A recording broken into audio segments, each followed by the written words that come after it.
But let me tell you how we got here. My father, William Harris, built Harris Auto Group from a single used car lot into the largest independent dealership network in the tri-state area. 4 locations, 200 employees, and a reputation for aggressive sales tactics that bordered on predatory. He was proud of that reputation. Called it being a closer. Growing up as William Harris's son meant learning early that everything was a transaction. Love was conditional. Approval was earned. And weakness was the only unforgivable sin.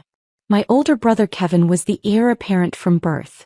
He had Dad's build, Dad's temperament, and Dad's complete lack of empathy for anyone who couldn't advance his interests. By 16, Kevin was working the sales floor.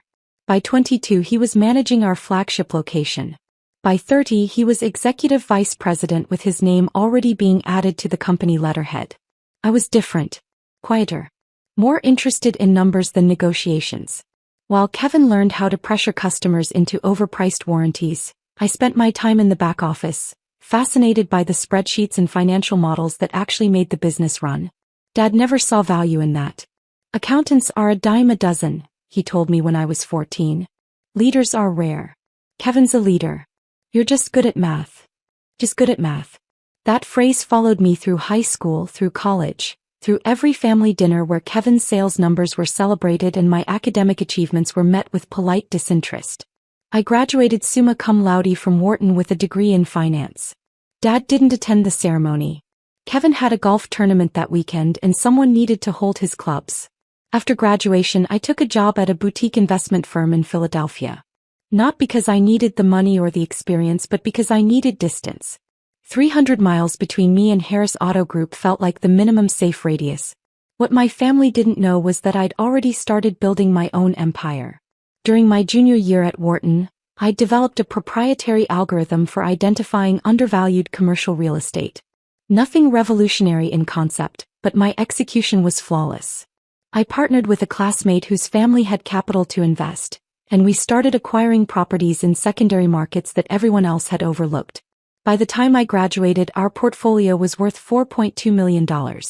By the time I turned 25, it was worth $23 million. By 30, we'd crossed $100 million in assets under management, and I'd bought out my partner to become sole owner of Cornerstone Capital Holdings. I kept it completely separate from my identity as Marcus Harris, disappointing son of William Harris. Cornerstone operated through a maze of LLCs and holding companies. My name appeared nowhere in public filings.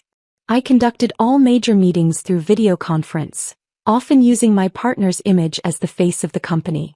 To the outside world, Cornerstone was run by a reclusive investor who valued privacy above all else.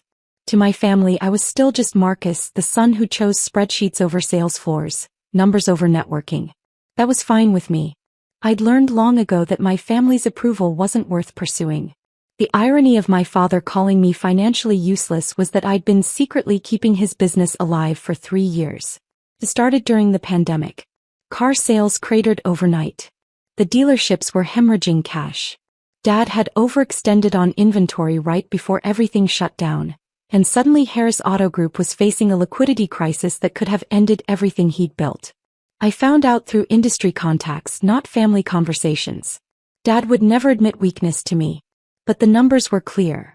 Without a significant cash injection, Harris Auto Group would default on its floor plan financing within 90 days. Kevin's solution was to lay off half the staff and hope for the best.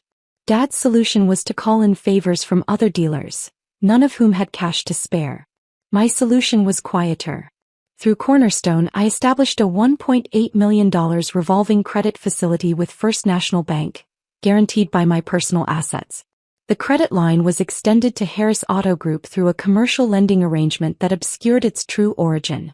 Dad's CFO handled the paperwork, never questioning why a major bank had suddenly decided to extend such generous terms to a struggling dealership. The $1.8 million kept Harris Auto Group alive through the worst of the crisis. When car sales rebounded, the dealership stabilized, and Dad took full credit for his brilliant financial management during difficult times. He literally gave a speech at the Chamber of Commerce about weathering the storm through conservative fiscal planning. I watched the recording later. He mentioned Kevin's leadership 3 times. He didn't mention me at all. I wasn't surprised, but I kept the credit line in place anyway. Some part of me still wanted to believe that family meant something. That when the crisis passed, things might be different. That maybe, just maybe, my father would see me as something other than a disappointment. I should have known better. I turned 35 last month. I hadn't planned on celebrating with family, but Mom insisted.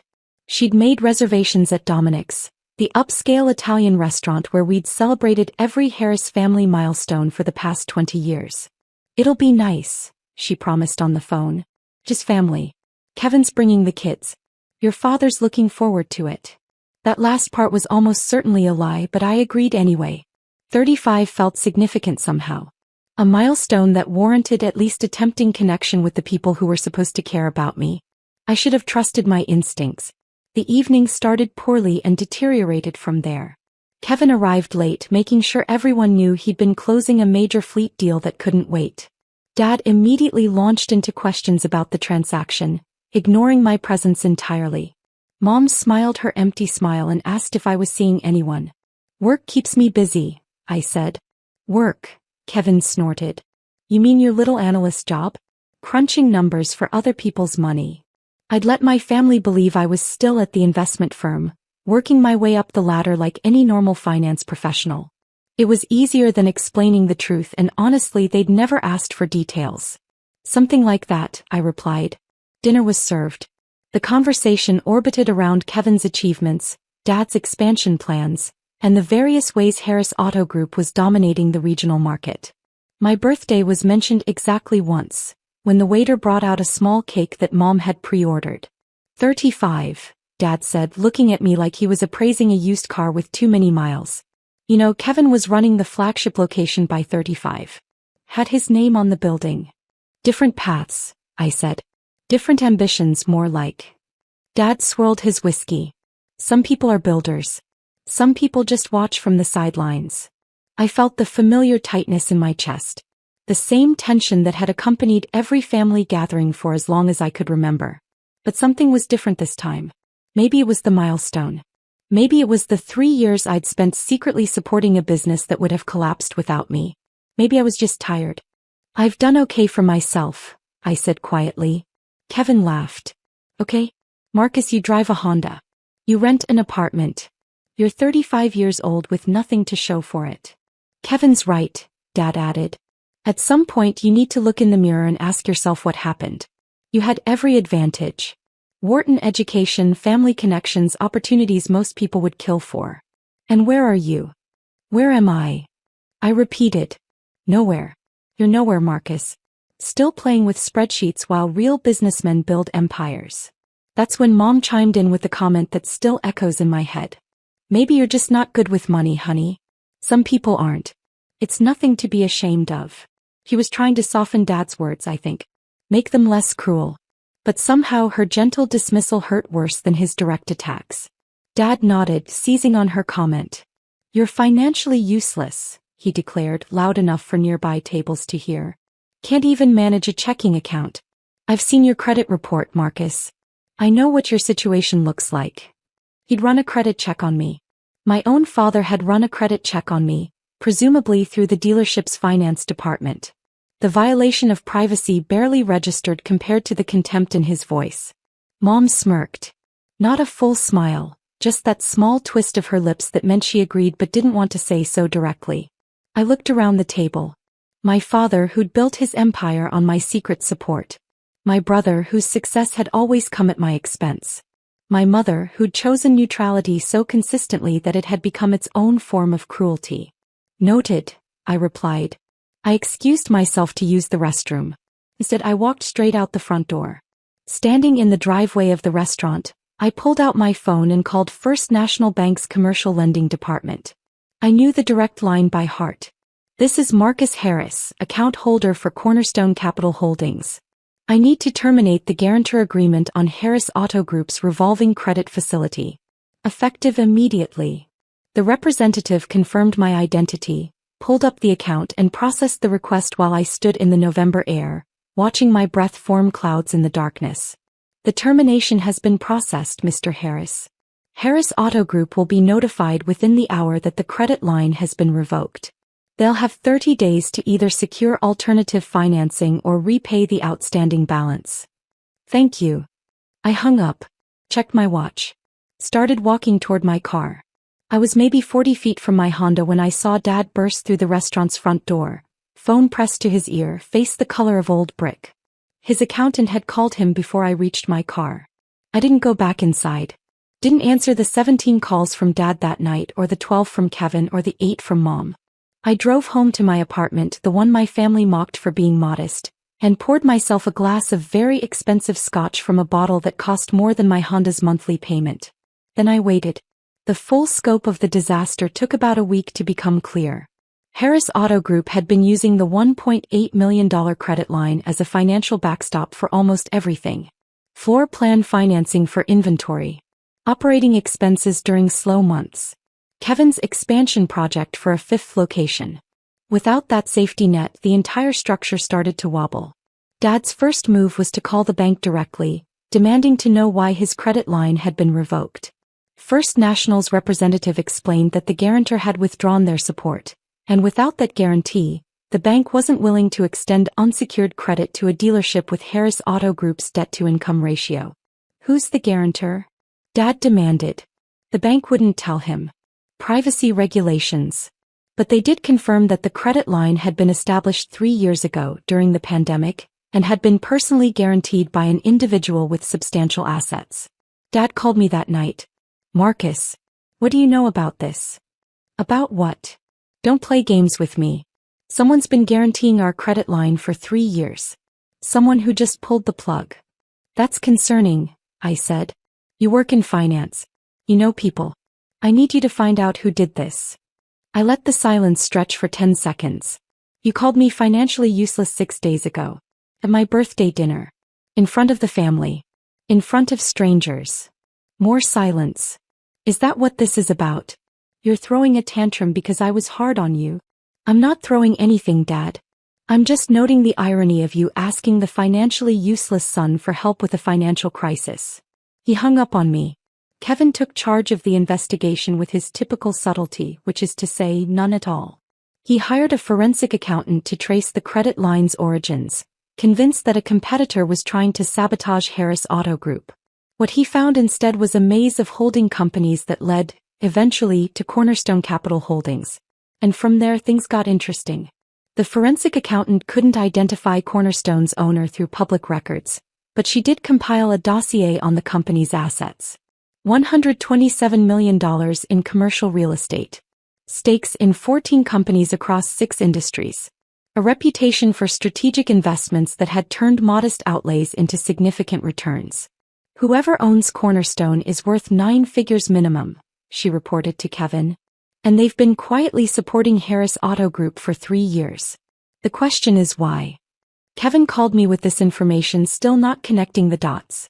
Some mystery billionaire has been bankrolling Dad's business. Can you believe that? And now they've pulled out. We need to find out who they are and convince them to reconsider. Have you considered that maybe they pulled out for a reason? What reason could they possibly have? I thought about telling him then. Thought about ending the charade and watching his face as he realized that the brother he'd dismissed for 35 years was the one who'd been keeping their empire afloat. But I wasn't ready yet. I wanted them to feel the full weight of the crisis first.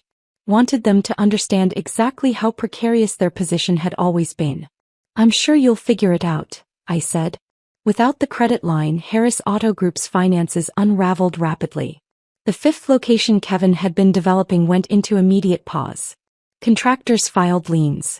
The construction company threatened to sue for breach of contract. The flagship dealership's floor plan financing came up for renewal, and without Cornerstone's guarantee, the rates tripled. Dad could either accept the higher rates or lose access to inventory. He accepted, watching his margins shrink to almost nothing. Employees started hearing rumors.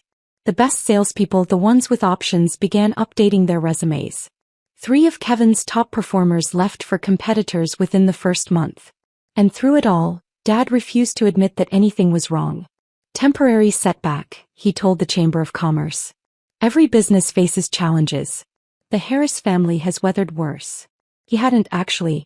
He just never realized that someone else had been holding the umbrella. The truth came out on a Tuesday, 8 weeks after my birthday dinner. Kevin's forensic accountant had finally traced Cornerstone's ownership through a series of legal filings related to a property acquisition in Delaware. The registered agent had made an error, including a personal guarantee document that listed my full legal name. I was in my office when Kevin called, voice shaking with something between rage and disbelief. Cornerstone is you. Yes. This whole time you've been keeping Harris Auto Group alive? Yes. For 3 years. The pandemic would have ended everything if I hadn't stepped in. You're welcome. Kevin was silent for a long moment. Dad needs to know. Then tell him. The family meeting was convened for that evening at my parents' house. I arrived exactly on time, finding Dad, Mom, and Kevin already seated in the living room like a tribunal prepared to deliver judgment. Explain yourself, Dad said before I'd even sat down. I remained standing. What would you like me to explain? The fact that I've built a $127 million real estate company while you thought I was a mid-level analyst? The fact that I personally guaranteed $1.8 million in credit to save your dealership during the pandemic? The fact that I've been financially supporting this family's primary asset for 3 years while you called me useless? Dad's face darkened. You had no right to involve yourself in my business without telling me. I had every right. I used my own assets to guarantee a loan. The bank made a business decision to extend credit based on that guarantee. I didn't manipulate anything. I didn't break any laws.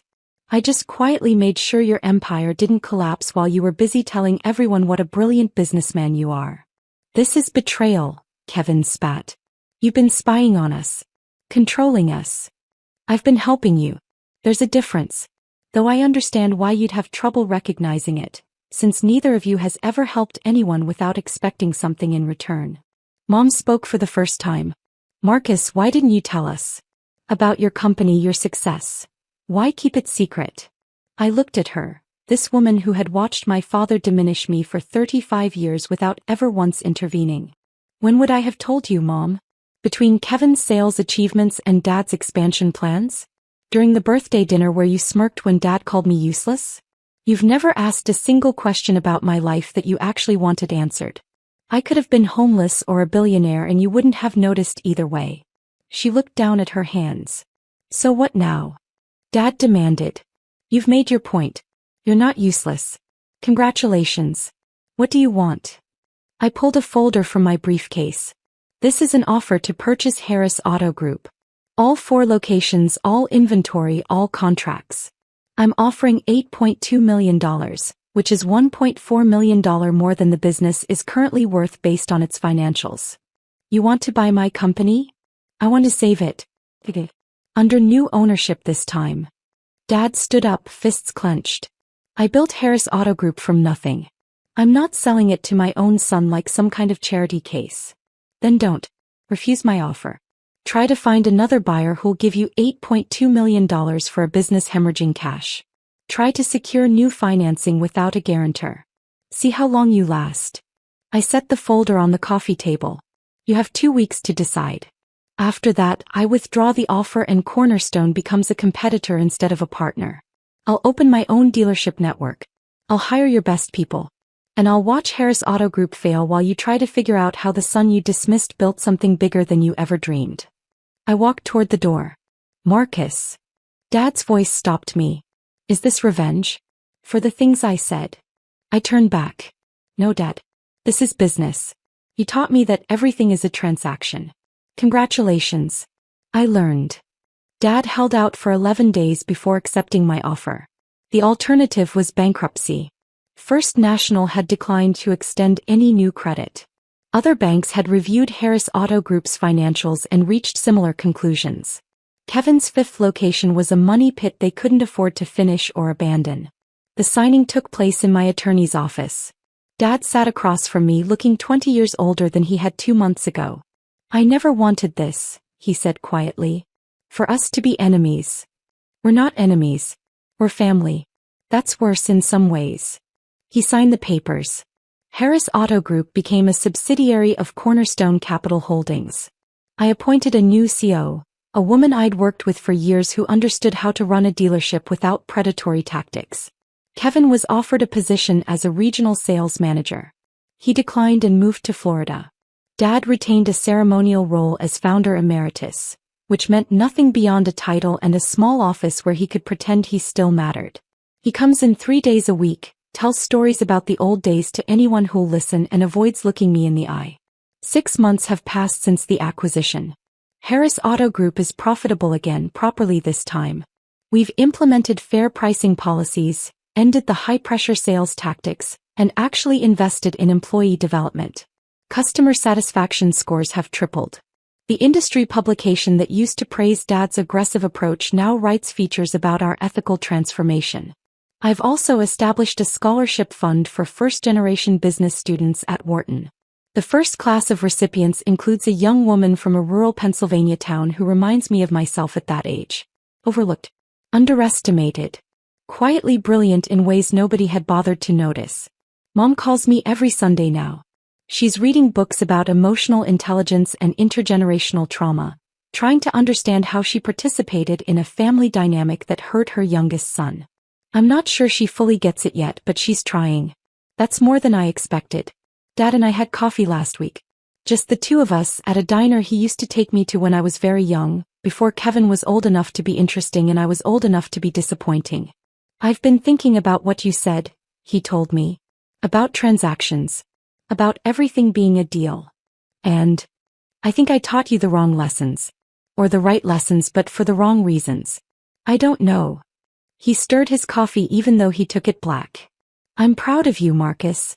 I should have said that a long time ago. I should have said it before you had $127 million. I should have said it when you were a kid who liked math more than cars. Yes, I agreed. You should have. Can you forgive me? I thought about the birthday dinner. The smirk on my mother's face. The decades of dismissal and comparison. The credit check he'd run on me like I was a customer trying to finance a sedan. I don't know yet, I said honestly. But I'm willing to find out. He nodded and we sat in silence, drinking coffee, watching the morning traffic pass outside. People ask me sometimes if I regret keeping my success hidden for so long. If I wish I'd told my family the truth earlier, forced them to see me differently. The answer is complicated. If I'd revealed Cornerstone when I first built it, my family would have treated me differently. But they would have treated me differently because of my money, not because of me. The dynamic would have shifted from dismissal to false respect, which isn't really better. By keeping silent, I learned something valuable. My family's opinion of me was never based on reality. They saw what they wanted to see. The disappointing son. The underachiever. The cautionary tale. No amount of success would have changed that perception until they were forced to confront it directly. The $1.8 million credit line was my test. I wanted to believe that family loyalty existed somewhere beneath the transactions and competitions. I wanted to give my father a chance to be grateful, even if he never knew who to thank. Instead, he used my support to build his confidence while tearing me down. He stood in front of the Chamber of Commerce and praised his own financial wisdom while I sat in the audience, anonymous and unacknowledged. That's not family. That's just genetics. Real family, I've learned, is the people who see you clearly and choose you anyway. My business partner who believed in Cornerstone when it was just an algorithm and a dream. My assistant who's worked with me for 8 years and knows exactly how much I'm worth and treats me exactly the same. The mentors and colleagues who supported my growth without needing me to fail first. Those are my people. The Harris family is just where I came from. Last week, Harris Auto Group won an award for ethical business practices. I accepted on behalf of the company, standing at a podium in the same ballroom where my father once gave his speech about weathering the storm. I thought about mentioning him. Thought about acknowledging the foundation he'd built, however flawed. Instead, I talked about second chances. About building something better than what you inherited. About the difference between success and worth. After the ceremony, a young salesman from our flagship location approached me nervously. Mr. Harris, I just wanted to say thank you.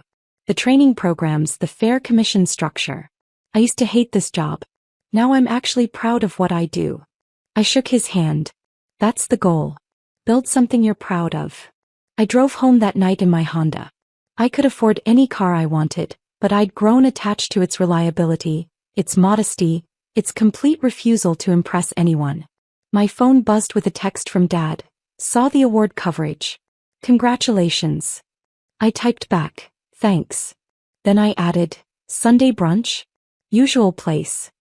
His reply came quickly. I'd like that. I'm not sure what we're building, my father and I. It's not reconciliation exactly. It's not forgiveness, not yet. Something newer and more fragile. A relationship between two adults who are finally seeing each other clearly. He called me financially useless once. Now he works in a building with my name on the letterhead. Some lessons take longer to teach than others. But I've got time.